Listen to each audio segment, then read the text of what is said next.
sound of Catunkwood Chronicles. Did you notice that I counted down 5, 4, 3, 6, 2, 1? I didn't even notice.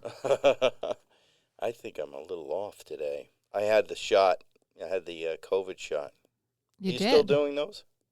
When I get my flu shot, but not like on a regular Oh, basis okay. throughout the year. Yeah, I'm like it's like every 6 months you get for old folks like me. So I got it today, yesterday, I should say. So Did you do your shingles I did vaccine? that. Yes, that was really bad. I encourage everyone to get the shingles shots. It's 2 shots. But you didn't like it. It took a lot out of me for 3 days each time. However, that's not everybody's situation. I'm weaker than most. Today's today's episode is entitled "The Crap We Leave Behind" and 10 Rod Road. So we don't have a guest today. Typically we do. Our guest is in none other than Key West, Florida. He's enjoying a trip down there. Nice. And I've been there 2 times, and Eva's been there 3 times. Once she brought one of our daughters with her. And we brought our daughters when they were 16 and 15. And that's not the best place to be. It's pretty rowdy there at times, with 2 young, very attractive young girl women. They were women at the time almost. And but they came back when they were older, too. Mm-hmm. Yeah, so it's fun down there. Have you been? No, I have not been. I think you kind of dig it because of the architecture. It's not like the rest of Florida. It's different. And there's a sense of, I don't know, that it's the end of the world, It's Cuba's only The end of the road. Cuba's only 90 miles away, and everybody's having a good time. It's fun. It's a good place to go. I like it. Speaking of Cuba, Cuba's been in the news quite a bit because we were, cutting them off and starving them, etc. I think we still are.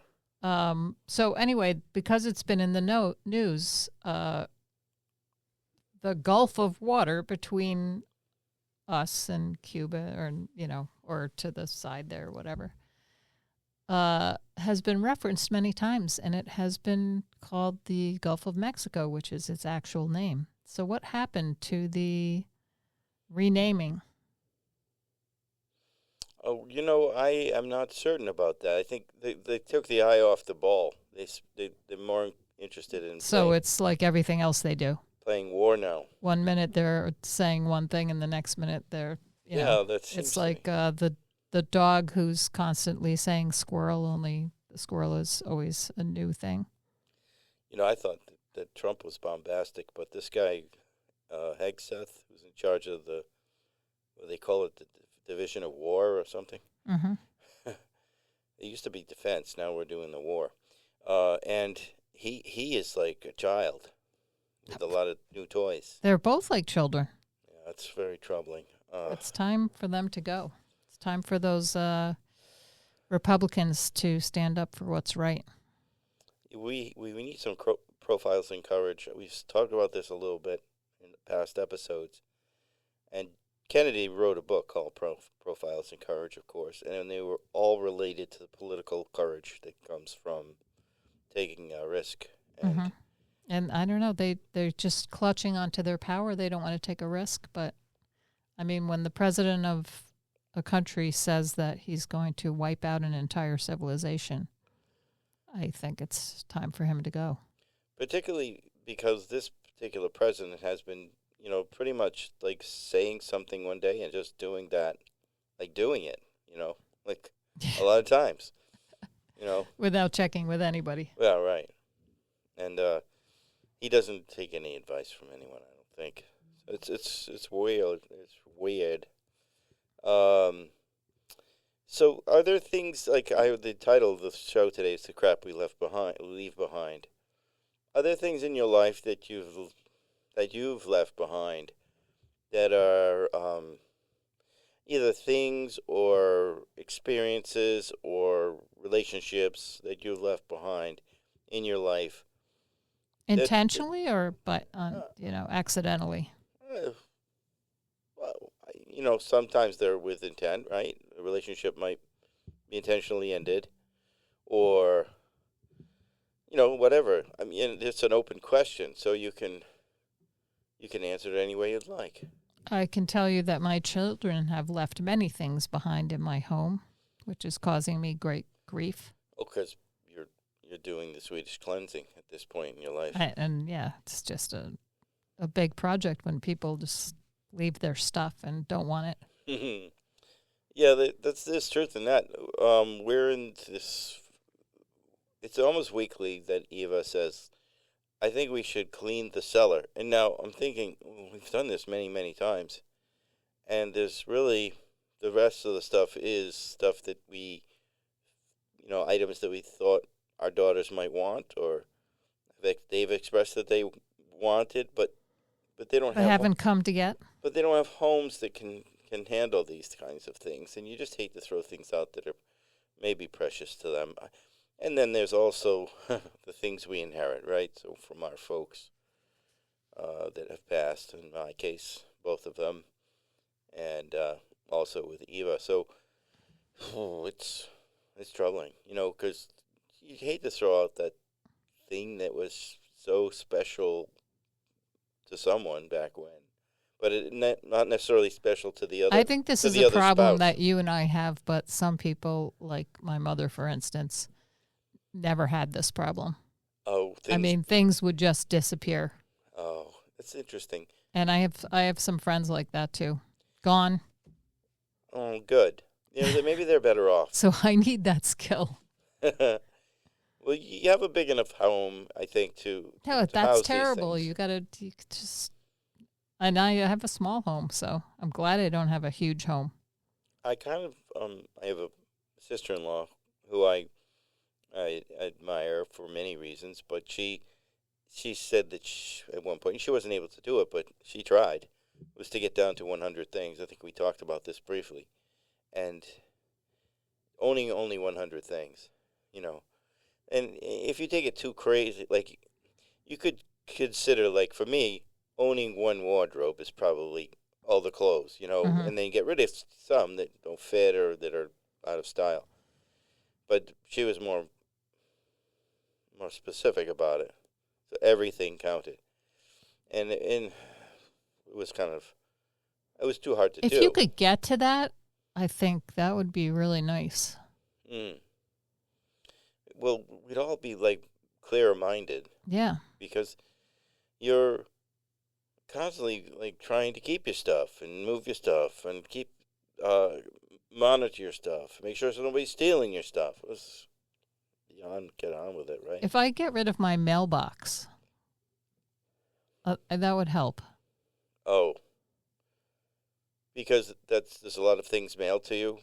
Yeah, I mean, there's the mail, this junk mail, and then, well, I guess a lot of stuff that gets shipped just dropped on the front porch. But like, if I no longer accepted shipping of anything, that would help. Because there would be no new things coming to the house.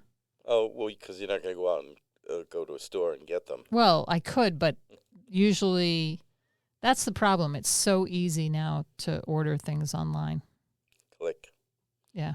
Yes, that is trouble. And it is easy, although we've kind of made the decision to get away from certain vendor, and that's not as easy now, we're realizing. Yeah, I mean, that's helped. Not shopping there has definitely helped. Right. But and I'm much more intentional about it. Mm.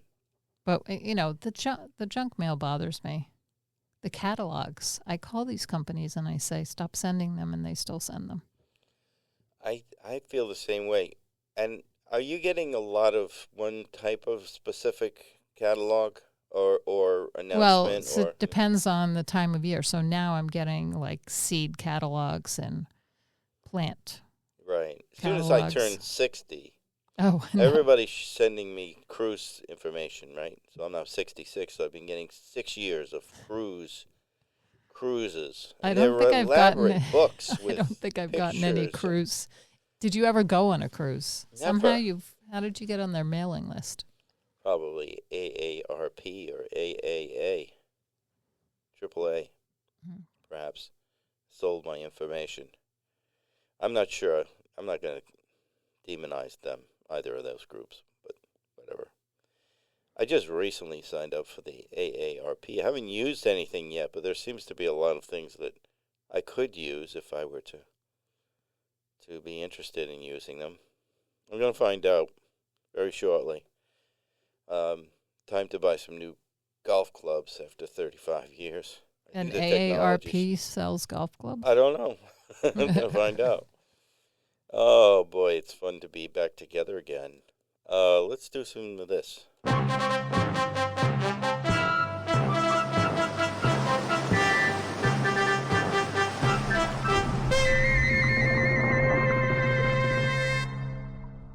You know, the bubbles, in combination with the waves, Mm-hmm. there's a sense that there's like drumming going on. You know? I'll do it for you.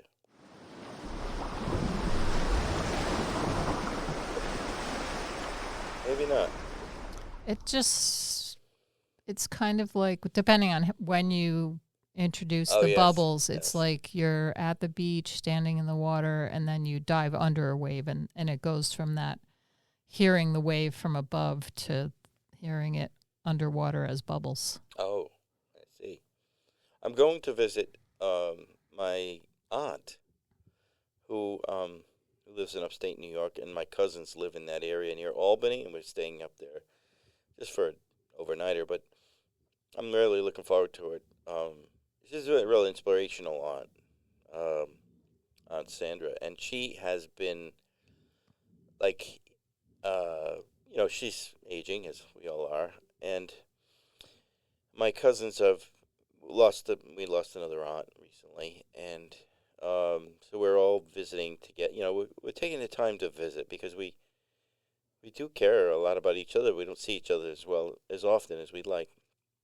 And so they came down this summer, one group of cousins, and they brought their kids, and then we brought them clamming, of course, and then we made a clam bake in the backyard. So it was completely organic experience for them. I'm looking forward to seeing them up in their children are Jack and Eve, and they're just like little ones. They're 8 and 10. So they're so innocent and nice and still wonderful, right? I thought you were going to tie this like back into the bubbles somehow. Oh, well, we did some swimming at the beach with the bubbles, and that was where my head went. Speaking of clamming, thanks for those little necks. Oh, Stuart made a wonderful linguine with clam sauce. Vongole, very good, very good. It's the Italian word for that meal. All right, so there's some goings on about town. We have a new kind of remembering some things and some people, and I did some checking up. We remember that Abraham Gillespie, back about 6 months ago, I think, had a hospital visit. He said at the time when we interviewed him last, when asked what his secret is about his age, because he is an older person, he's the oldest person in town, and he says to never tell secrets. So, and to be assured to drink a small juice glass. Well, he said potato-based vodka, but I'm not recommending that, but it's worked for him. He's got the genes. But unfortunately, in October of last year, Kentucky Chronicles, well, not unfortunately that we reported that, but the oldest person on the island died on Easter Sunday. He's surrounded by the sole survivor from his family, his niece Doris Chapmanham of Eastside Drive, who proudly stated that she was 87 years of age. Mr. Gillespie was a true islander, having lived in Kentucky for all 107 years of his life, and was born on Easter Sunday, April 20th. Was born and died on Easter Yes, Sunday. April 20th, 1919, Of course, this year, April was not on the 20th, that would have been wonderful.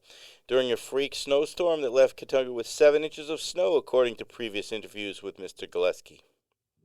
As he revealed the story, his mother and father told him throughout his life. Very long life. Mr. Gillespie lived in his home throughout his entire life, even up until the end, having only been to the hospital on one occasion in June of 2025. Abraham Gillespie enjoyed card playing, even sailed his small boat well into his late 90s. Doris Chapmanham, that's his niece, is the sole surviving member of his family, sole beneficiary of Mr. Gillespie's entire estate. Doris Chapmanham, that's hard to say, while interviewed after the passing of Abraham, said, "It was always too cold in that house. My uncle wouldn't even ever put the heat up to a reasonable temperature. Not me, I like it hot." That's all she said. A memorial service for Abraham Gillespie will be held at the parking lot of the golf course overlooking the 9th green, where Mr. Gillespie made an eagle 2 under par for the hole on his 99th birthday. Wow. Godspeed, Abraham Gillespie. That's pretty impressive. Do you think you'll be out there playing when you're 99? I don't know. I don't know. It's too hard to tell. I don't know. I don't know if I could be standing. If we remember the story about Bjorn Johnson, Mm-hmm. and he was involved with, it was said that he was involved with his genes were part of the group of Johnsons that were involved with the building of the Viking Towers in Newport, and there was this little discussion about when they were built, and in fact they were built during the governorship of Benedict Arnold, and not when the Vikings made it over here. Well, if you remember that story. But to follow up on Bjorn Johnson, this is a lot of research for me, by the way. The fabled relative to Viking conquerors who were purported to have built the Viking Tower in Newport during a Viking visit. However, it was discovered later the relative of his that helped build the structure during the governorship of Benedict Arnold. Bjorn Johnson has placed his name in the mix to be a candidate for town council, with his slogan being, "Live by the sword, but keep it locked up." And I got to say, that's Katunkwit Town Council. Katunkwit Town Council. Mm-hmm. Isn't that nice? I guess. Yeah, It's news. I got to hear what he has to say. Well, apparently he's against guns and, live by the sword, keep it locked up. I don't know if you live by the sword. Live like next to a sword is what he's trying to say. Maybe. I guess. I'm going to need a little bit more than that before I can vote for him. Oh, you have to be nice. Well, I'm not being unnice, but I want to be an educated consumer. Okay. All right.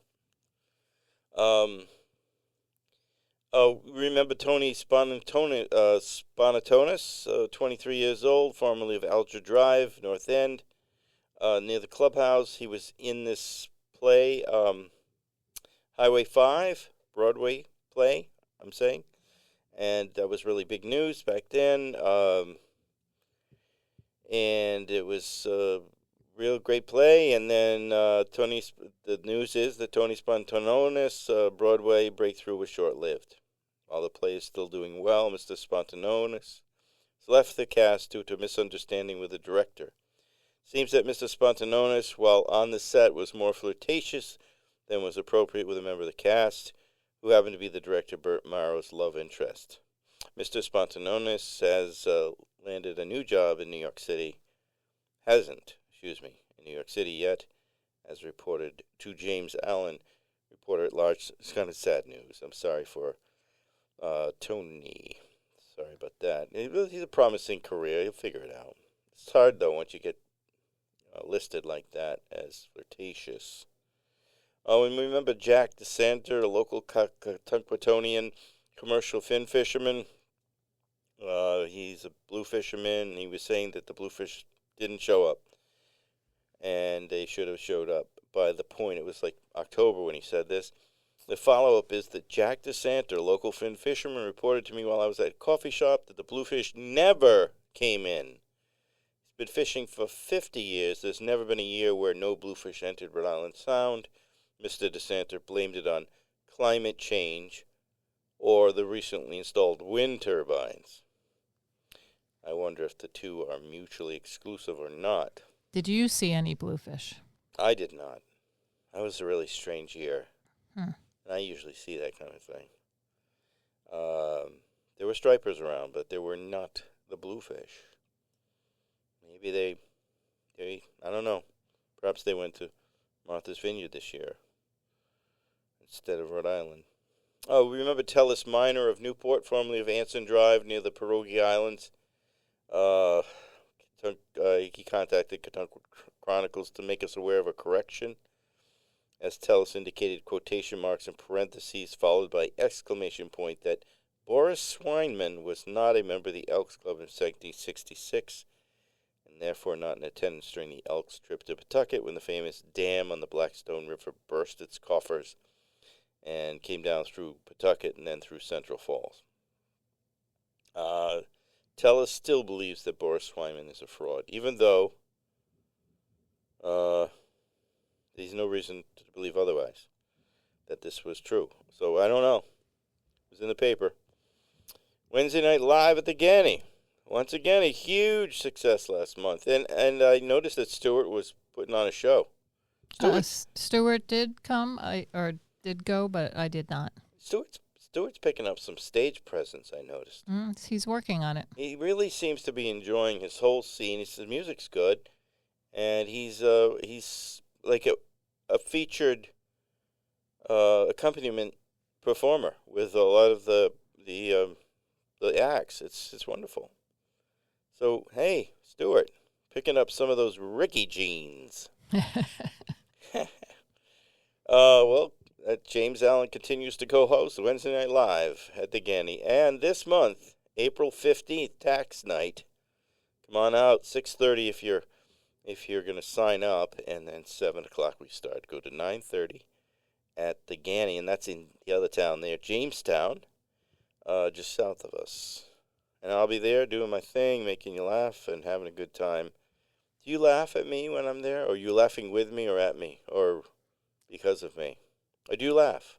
I don't know that you laugh. Sometimes I laugh. I mean, it depends on who's performing.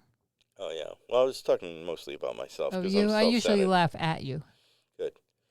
Okay, so that's what I'm thinking about.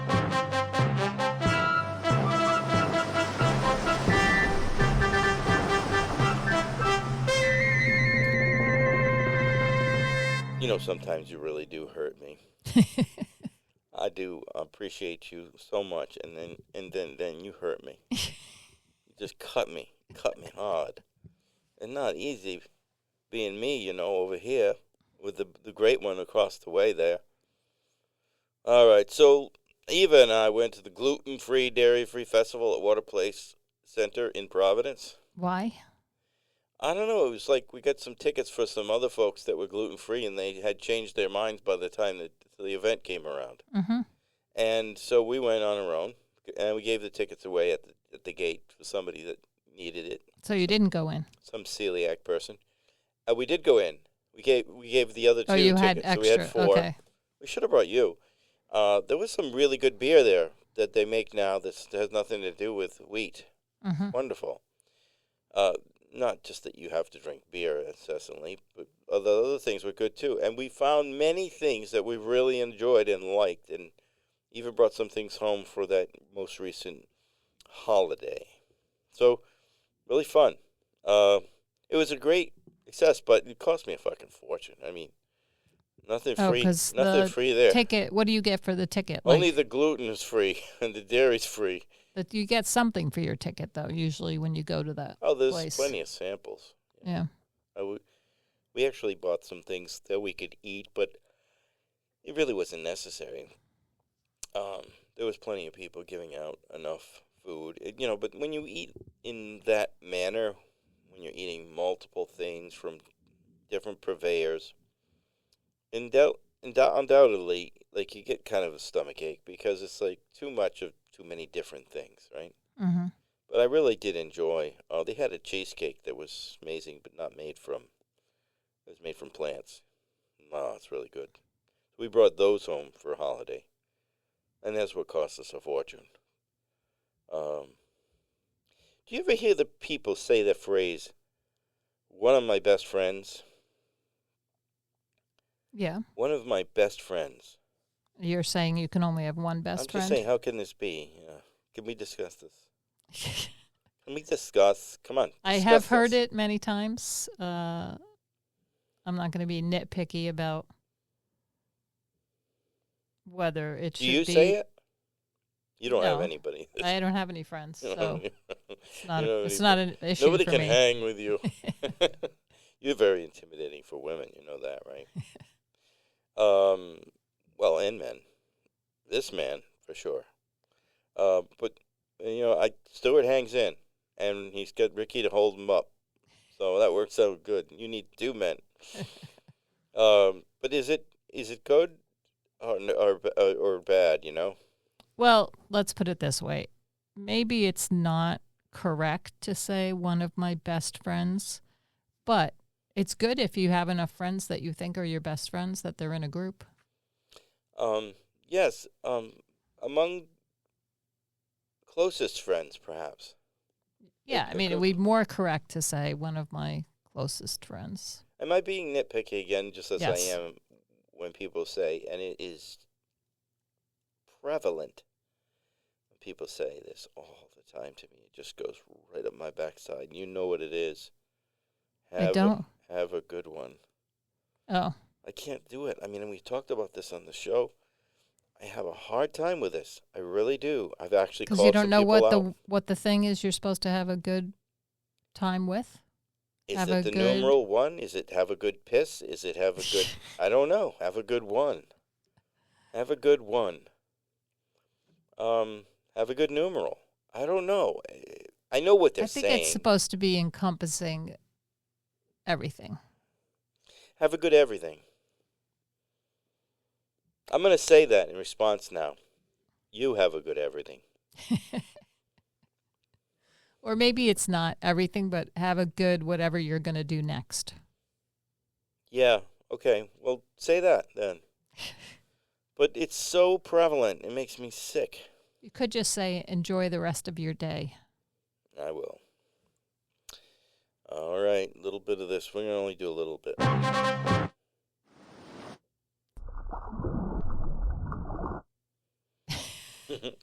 Is it BS? Speed transition. Is it BS or is it not?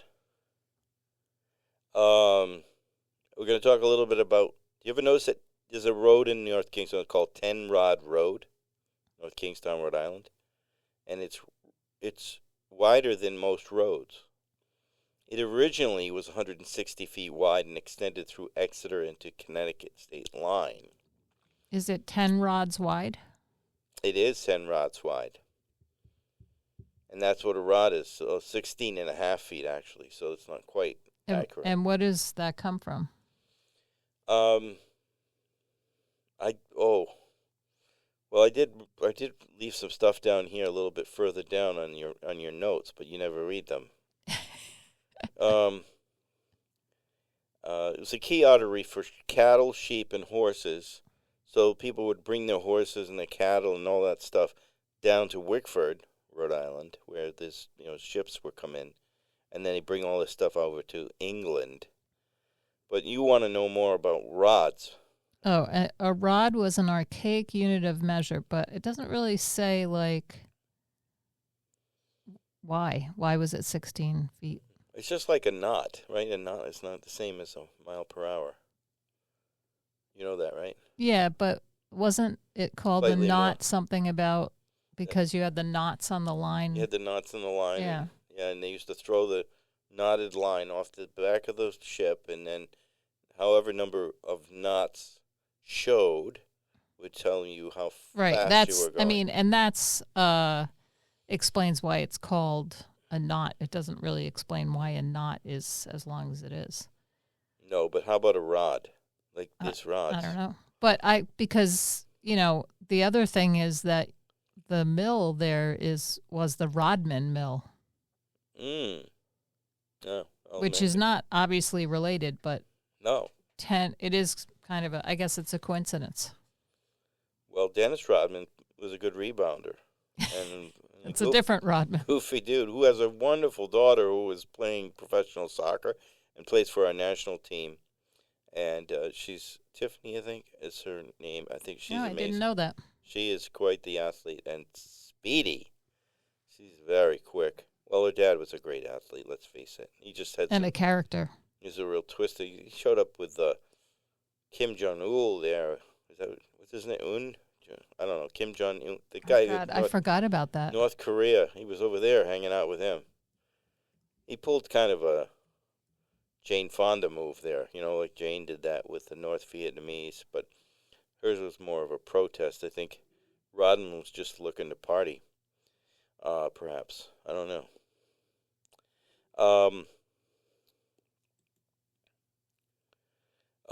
Is it true that, this is like past news, because the president suggested he was going to bomb Iran into the Stone Age and end civilization, which is not good.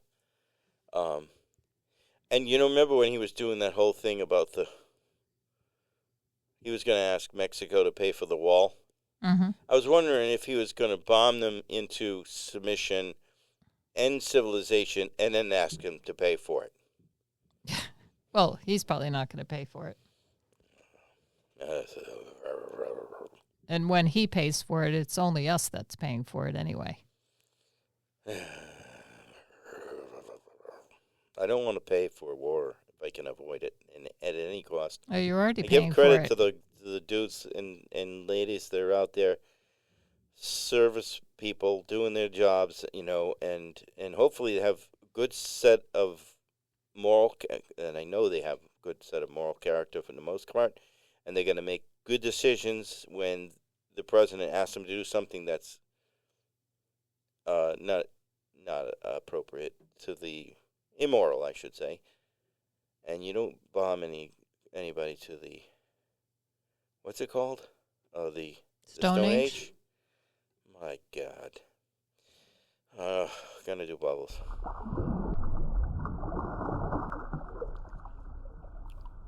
You might find this interesting because you have two Gen Zers, right? In your I think one is a different denomination.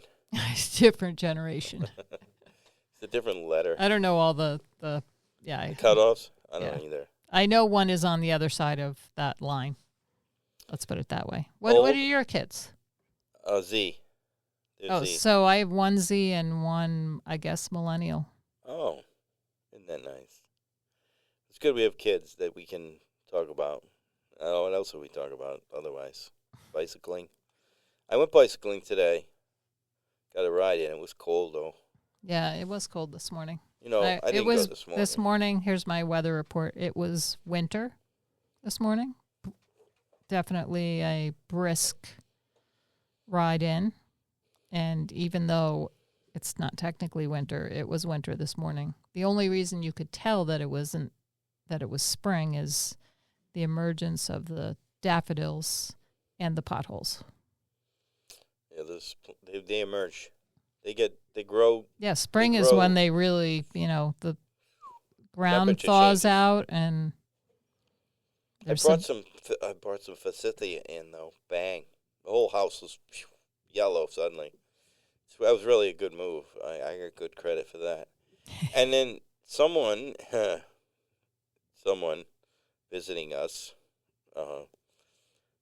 or maybe one of us, you never want to do this, by the way. Don't put the mustard container top into the incinerator. Yeah, I don't use an incinerator, but No, you don't want to do that. I think anything down there It works. made a terrible mess in there, and then I had to, get it out, and it's not easy to get out. And Did you unplug it before you reached your hand down in there? I did not. I used clippers, metal things, to get down, and then a vacuum. Oh boy. So that was a bummer, but I fixed it today. So we were gonna have the plumber come in and take it all out and start over, but we were gonna do something with the kitchen eventually. And gonna drop some coin on that, I'm sure. We talk about that sometimes. Yeah. And when we do, which is pretty soon, I don't want to have work done on a sinkerator and then stuck with the whole thing later on, doing it over again. So we're not going to do that. I fixed that, yay. With these old arthritic hands. Anyway, this poem. Incidentally, tomorrow night, Thursday, April 9th, 6 o'clock, the Rodeo Poets are the guests at the library for Poetry Month. Mm-hmm. And there's a big event there going to be taking place. And this will not air in time. However, I'm going to read the poem that I'm going to read tomorrow night, or at least one of the poems I'm going to read. And I am one of two founding members, myself and one James Geary, who read at the last rodeo, the Wednesday Night Live at the Ganny. He read, and everyone stood up and cheered. It was that good a poem. That's nice. Yeah, it's nice when poetry gets people riled up. You're going to have to, we did talk about this, recording open mic night. Oh, yeah, but I haven't actually proposed it yet. Well, it's not going to happen unless I propose it. Are you okay? You're looking for something. I'm measuring the room. Oh. This is entitled The Letter to Gen Z by James Allen. Are you among the members of the generation to be the last to look forward to spirited summer, with days long for the right reasons, sunscreen and broad hat application risky, but optional? To be considered last to await late spring's budding flowers, a tide's sulphur smells of seaweed rot, or to claw at the earth and sow seeds? Are you the build-it up or build-it-back coastal generation, bound by bridge development projects, mired in the mud of excessive expense, bogged in gooey debt? Are you the mad-ass gambling generation, future encumbered wager fiends, everything's wild, betting from the palm of your hands generation without any hole cards? Are you the governless generation, acclimatized to an era of chaos, worn down by Trump, until you vote no more? Are you to become the AI fuck it generation? It's already here, who cares? They got my information. Just let me live freely in my own cyber minefield of angst. Are you the generation on the run, toting your pots and pans, towels and bedstands, to whatever country will have you along with your myriad of wares, seeking sanctuary's simplicity and passive protest? Are you the generation of 1,000 issues, like refuse mountains built by baby bomber years of unrecycled? As you look on and we ride in our polluting carbon pumping hell rides, and bombers beef snack toward the cardiac events of their fathers. Are you the water bottle toting baby bomber progeny Gen Zers, caught in between goodness and light, heat and darkness, stifled by the ever-present melting of the polar ice cap? Are you the generation that carries water for fear of evaporation? Or is it vaporization as you work at the speed of light on your fiber G5 and look but often fail to see obvious catastrophe that surrounds you and me? For you have to be the new greatest generation in order to succeed. At the very least, work toward healing out of sheer necessity, and find a path to one voice of general lucid appeal, so the world you are inheriting can listen and hear and heal. For we were the build it, break it generation. Fuck 'em all, for it's all mine. Bomb 'em into the Stone Age blowhards, beset by periods of peace that we squandered for cash. The mad dash generation, going no place fast, arrive quickly and stumble upon approach. Foul whatever lay before you, generations of fools, fondling a good-natured earth with the touch of a pedophile. The all the while generation of draw-stuffers, pushing our messes into closets of clutter, ignoring the good ideas of children without childhoods, forced to beg at the United Nations for the betterment of their world. We are the 7 to 12,000 per day dying generation, bowels bound, tongue tied, and large prostate generation, slowing daily as if Earth's gravity is pulling us under, shortening, compressing us naturally in our own bodies out of spite. We are the fuck it, I'm done generation, too willing to offer guidance despite a lack of forethought. Repetitive fable storytellers, unreasonable in our expectations, focus more than ever on microdose therapeutic hallucinations. We started out as the generation of peace at our core, called to act in foreign broken worlds of misfortune, sharing food, care, clothing, and self for the betterment of the world's health. We are the generation that lost its way, and the result is that you live among the seahorse question marks, raised on a carbohydrate constitution, starved of the protein of freedom that we enjoyed. Last piece of advice. Listen to us no more. Perhaps you'll find your own visions of future, find your peace to love, and maybe you could visit, and we'll marvel at your accomplishments as we are old. I don't think I want to be Gen Z. You have to be what you are. I am Scott, I am. Who said that? Popeye? Yes, he did. I am Scott, I am. Yeah. It sounds a bit rough, though, being Gen Z. Well, it's definitely It's rough. all relative. It's rough now being a baby boomer, starting out as, like, you know, I kind of played with the word peace and core. And then turning into this generation of, we're at the point where we're like, fuck it, we can't do a thing about it. We fucked up the world. I think we had a lot to do with it. Well, number one, I'm not a baby boomer, but... Oh, you're not? No, I'm Gen X. Oh, my gosh. I didn't know that you weren't in my gang. Sorry. Oh, that's a good quality, though. I'd like to have that same But designation. we're like a forgotten You're generation. we're only 6 years or 5 years apart.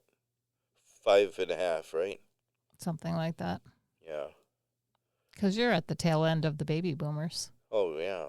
Right at the end. What they go out to, like 62? 63, 4? 4. 64. Oh, look at you looking up something like that on. No, I was trying to figure out what the 64. cutoff was for Gen Z. So you're close. Yeah, I'm right over into Gen X. Yeah. Eva's born on the 20th of April. I was born on the 1st, and I'm Aries, and she's the next one. Because Gemini? and it's by one day. Gemini. Yeah. It's by one day, so it's like it's a twist of fate. We were like Is Dante. Aries and Gemini like We were like Dante are they out there, matched? trying around up there in a circle. Gemini, what? And Aries, are they a good match? You know how people will tell you, oh, you need to match with a certain... Yeah, there's a lot of matches going off. Flames. Into the night. No, we're good. We're good. I think we're a good match. Yeah. I'm not going to look back at that and say it wasn't bad. We had a pretty good go. We're still working on it. It's a process, right? You got to keep going. Yeah. Marriage it's a long time. Especially if you got two men like you do. Sometimes that helps.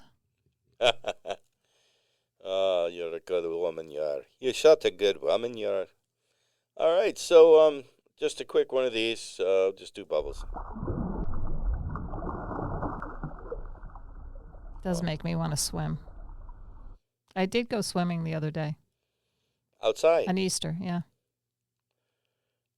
It's the coldest water of the year is now. But we had a sauna.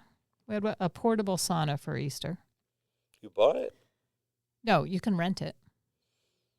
Oh. So, yeah. You didn't go to that special beach where they're doing that over in Tiverton? No, but it's a similar thing, right? But they come and drop it off at your house for a day. So it was at my friend's house where we celebrated the holiday. Are they on the water? Yes. And did you walk on the rocks and go in? Yeah. It's tough on the feet. Good for you, I had flip-flops on. Well, flip-flops, like, come right off as soon as you get in the water. But well, it was also low tide, so you had to kind of go out till you were knee-deep and then just lie in the water. Did you get any little necks? No. I don't go in the water unless I'm going to get necks. If I see a low tide, I'm on it. I think I have little necks in the fridge right now. So this is a story. Ironically, we talked about 10 Rod Road, right, recently?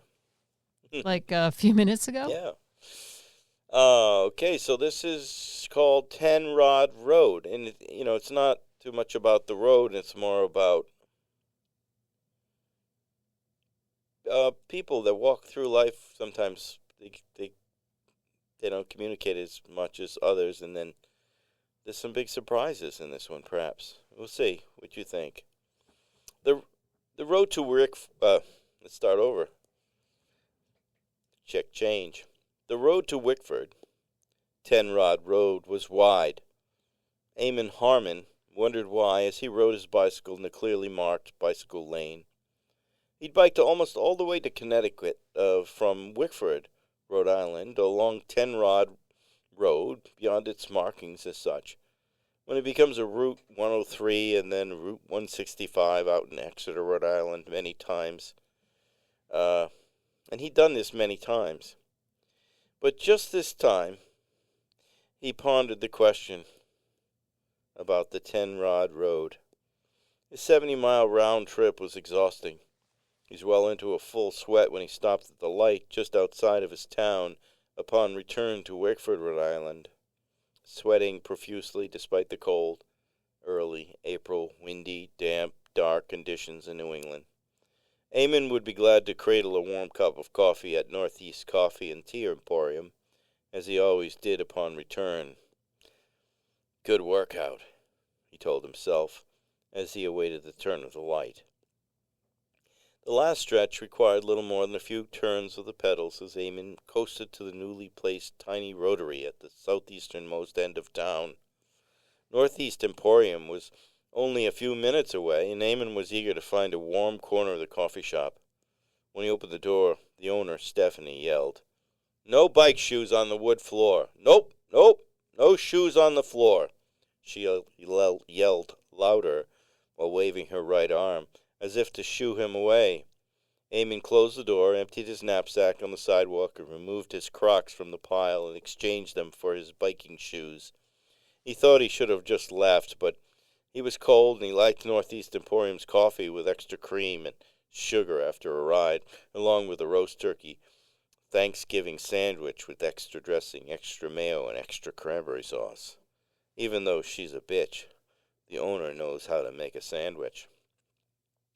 Eamon re-entered the front door and glanced at the owner, Stephanie, who nodded her approval and waved him over to the corner seat where most weekends, after the conclusion of a long ride, he'd sit and participate in the linguistic dance that illustrates the tapestry of what it means to be a local and at a coffee shop, where people exchange just about everything, including conversation, even gossip. Eamon had lived in Wickford for nearly 8 years, and still qualifies his statement with, "Well, I'm originally from Warwick, but I live in Wickford now," not even befitting benefiting from the quality points that he could have established by identifying that he lived in Wickford for a reasonably long time. Eamon was a better listener, and besides, he smelled like sweat and fresh air and pine trees, and was better off in the corner where he could wolf down his Thanksgiving sandwich in the position of relative anonymity. The door swung open, and a group of bicyclist women entered, their helmets identifying their activity choice for the day, as they entered Northeast Emporium. Eamon removed his long, red lycra leg from the seat in front of him and straightened out to an upright position, as if on cue in a movie when the director says, "Action!" He hadn't dated since his last relationship with Cassandra, who he only referred to as Cat, and was left abruptly when he suggested that they bring the relationship to the next step. Cat's next step was out the door, and to never be seen again. It hurt Eamon, and he hadn't bounced back this time. It only filled the void with additional long ride workouts. The woman sat 2 tables away from Eamon. He strained to hear them among the chatter of those at the other tables, and by those ordering at the counter for take-out food. Eamon used his peripheral vision to monitor the 3 women's conversation without being obvious that he was reaching for their words with his extended hearing, like he was casting for words in the river of humanity. Bike riding alone on a 70-mile bike ride both Saturday and Sunday each week had become a chore, and he was tired of the monotony of pedaling so far. Yet he was obsessed with the accomplishment and fixated on adding to the rides each time. This said, deep within his mind, he wanted to ride more casually, get off the progression of more, and more, to ride with purpose, on a normal bike, with normal shoes, just as these 3 women undoubtedly had done. The tallest of the 3 raked her silver-streaked blondish hair back with both hands. The couple at the table between Eamon and the posse of gals, both backed away as the women's hair and anything like dandruff or bits of flotsam and jetsam drifted into the early spring afternoon sun. Eamon smiled in their direction. His mind wandered to the middle-aged couple as he observed their body mechanics, their seeming disdain for one another, as they ate as if it were a job to finish. The woman used a napkin from the dispenser on the table each time she took a bite. Eamon shook his head in disgust as her pile of paper refuse mounded well above the plates and on top of the condiments. Eamon thought that practice to be both environmentally unsound and also unhealthy for anyone that uses the table next, as she spread her germs to the condiments with each swipe of her face. Eamon wondered if his condiments were compromised as he pondered using some Rhode Island red hot sauce on his traditional Thanksgiving turkey sandwich, and then realized his decision was made for him by the group at the next table. As Eamon neared finishing his sandwich, the coffee shop swelled to overflowing, with people ordering and each seat filled immediately. Stephanie, the owner, approached Eamon's table and said, "Finish up. I need this 4-top. Eamon furrowed his brow quizzically and said, But why me?" "Because I need the 4-top, Stephanie said rudely. "But what about that table? There's only 3 women at that 4-top. Seems they have a math problem, too," Eamon said, while pointing at the table of recreational bicyclists. Do you want me to ask if you can sit with him?" Stephanie asked loudly as Eamon slunk down in his seat again. No, I want to sit here," Eamon said. "You've been sitting there a long time, and I know that you're listening to them for the entire time. I know you have been. I can see from behind my station. I could help you out here. You're single again, aren't you?" Stephanie said too familiarly. "What?" Eamon said, as if he were accosted. "Some people need a push, Eamon," Stephanie said bluntly. "You don't know me," Eamon protested. "I know you're in a rut. You're like clockwork. Arrive every Saturday, Sunday at virtually the same time each week, order the same thing, sit at my foretop. So move over with the ladies or finish up, and we'll see you next week, Stephanie said professorially.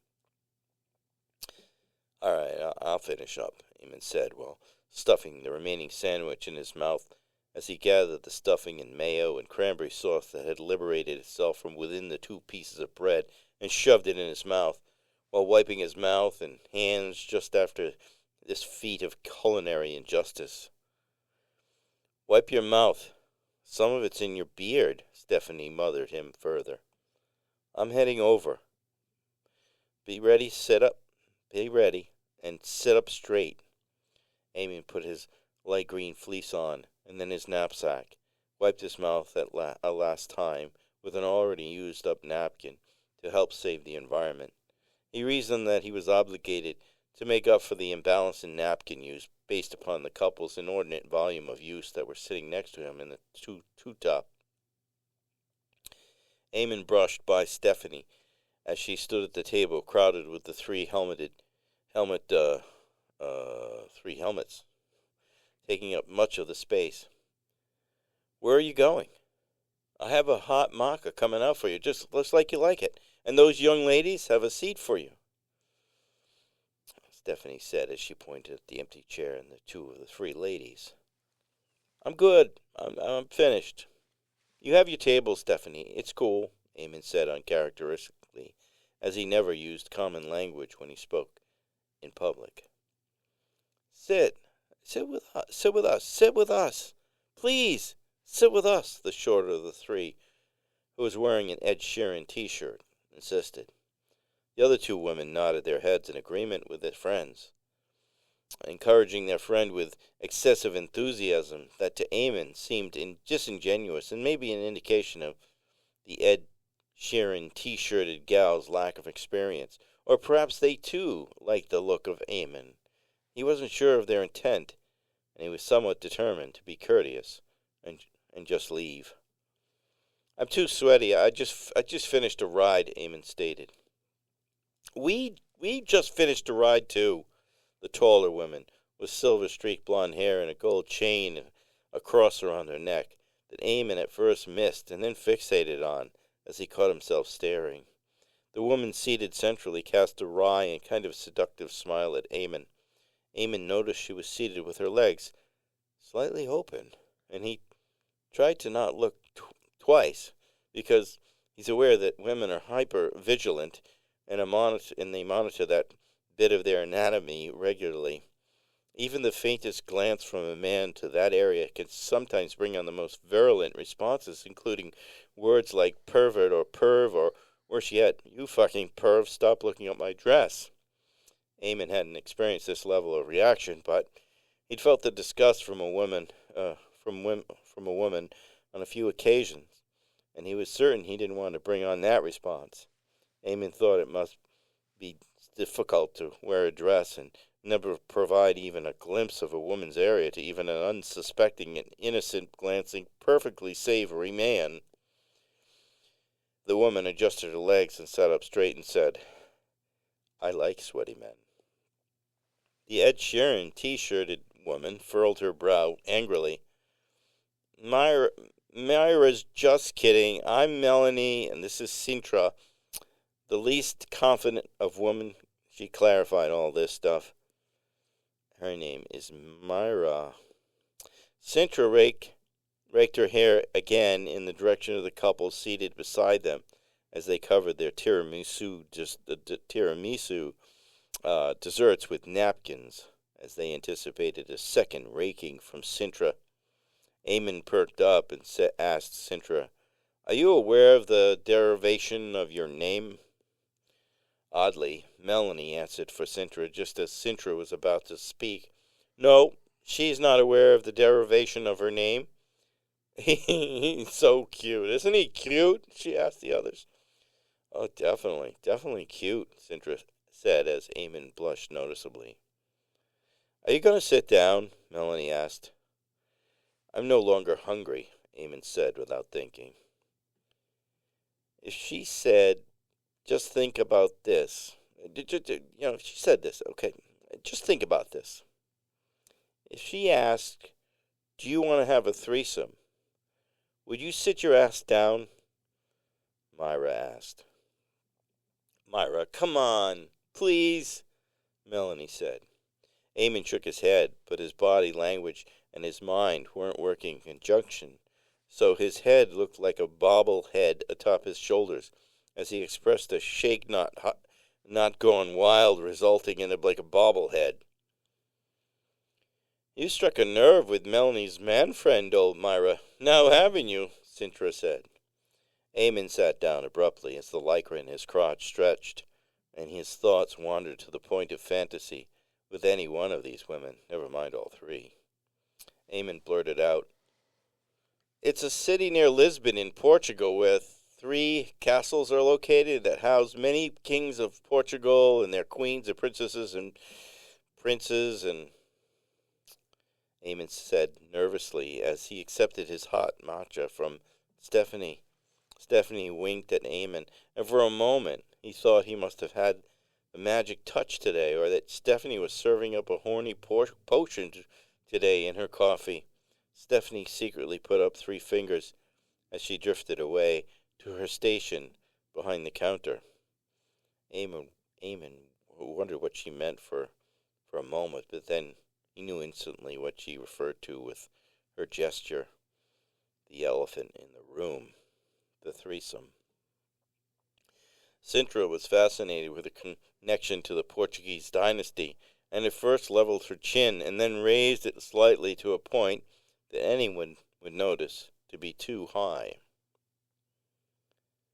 Do you want to be my king? What's your name, anyway? Sintra said, while Myra took a picture of him, and then asked that Eamon turn his head. Turn more, more. There, now look down towards the table. Just do it, she yelled. Eamon turned his head down and more, and then down until his eyes rested below the level of the table, as Myra requested, just as she opened up her legs, revealing her naked area, as she simultaneously snapped a picture of Eamon's reaction. Don't do that, Myra. We just met the man, Sintra said. Eamon rubbed his eyes as if to reverse what he'd seen.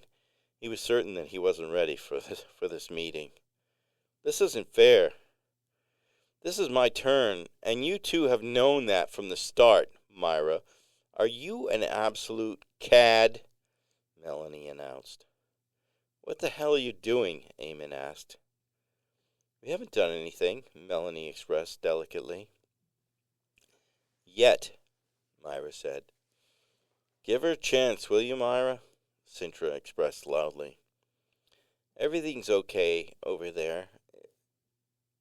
Okay, am I getting some angst? Is everything okay? Stephanie yelled from behind the counter as Eamon stood and knocked over his chair in the process. You're not leaving, are you? I don't even know your name, Melanie said while she reached for his hand, and Eamon pulled away. Oh yeah, I'm leaving. I should have left when Stephanie threw me out. Eamon left the coffee shop with Melanie following, trying to grasp his hand. Please, leave me alone, Eamon said. But they were only joking. It's a joke. I like you, Melanie said. No, it's too weird, Eamon said as he lifted his bicycle into the truck bed parked on the street at Wickford and locked it in place. Are you sure? Melanie asked. Too weird, Eamon said. All right, I guess, Melanie said as she turned and walked back into the coffee shop. Wow, Eamon thought, as he took 3 deep breaths and noticed that the bulge he felt before was still there as he lifted himself into the truck. The end.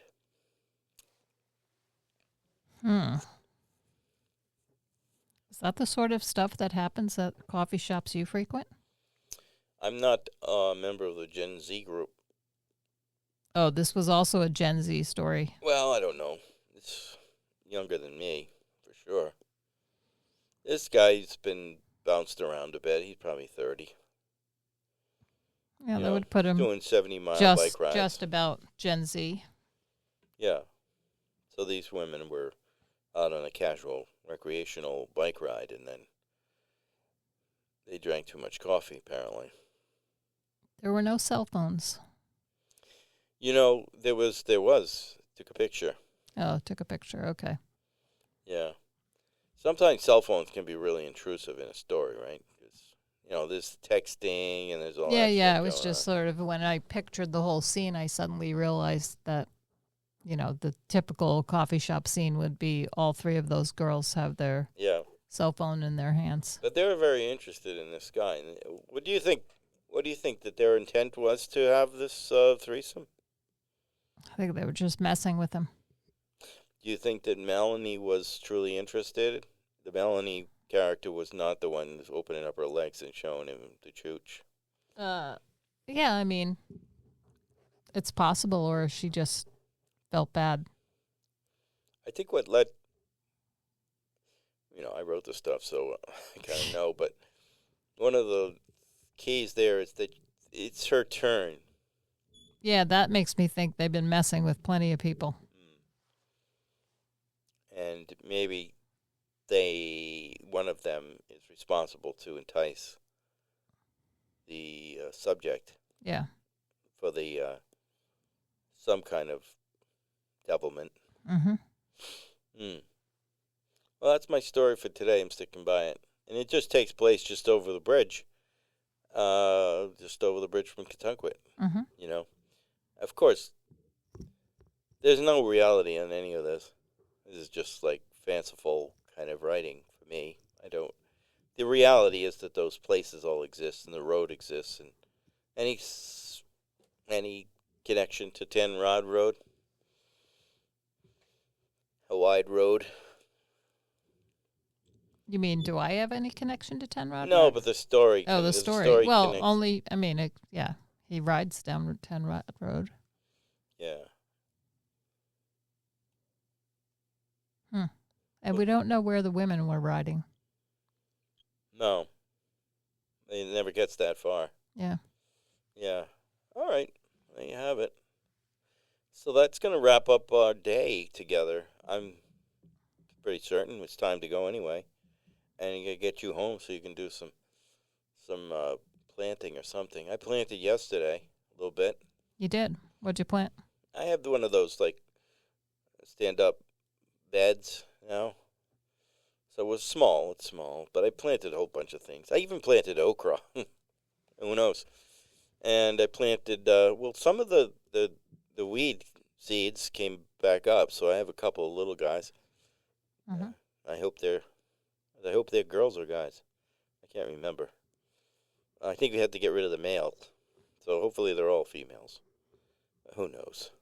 Won't know for a while. And then, peas and beans and stuff like that. I threw some tomato seeds in there, but who knows what'll happen. I'm getting away. I got these seeds for free, first of all, at the library. Mm-hmm. So the Tonquit Library is giving out free seeds. So I did that, and then I figured I'd use them this year. I do want to plant a significant number of herbs. That's where I really, I use a lot of herbs. Yeah, I've pretty much only planted greens, peas, and some flower seeds. Okay. Probably figure I'll start some things inside maybe this weekend. Yeah. I think I'm pretty much the same. Like, I did a lot of the cold weather stuff. Yeah. I'd like to plant some kale. That's good, but I'll probably plant that with small plants. My neighbor always shares, so I end up with some of the things that she's pretty. She has a nice setup. She keeps the rabbits out with a big, fenced-in thing. And no rabbit's going to jump up onto this because it's very high. But I planted some sunflower seeds, which probably, I'm going to guess the rabbits have already eaten, the squirrels. Give them about a day. I saw the biggest, really giant raccoon in my yard. Big one. Daytime, too, so morning. I don't know. I don't like to see them in the day. I don't like to see them at night, either. It's not as bad as a skunk. Oh, they're there too. I saw that last night too. So it's the season. Well, we're gonna say goodbye, farewell, auf Wiedersehen, goodbye.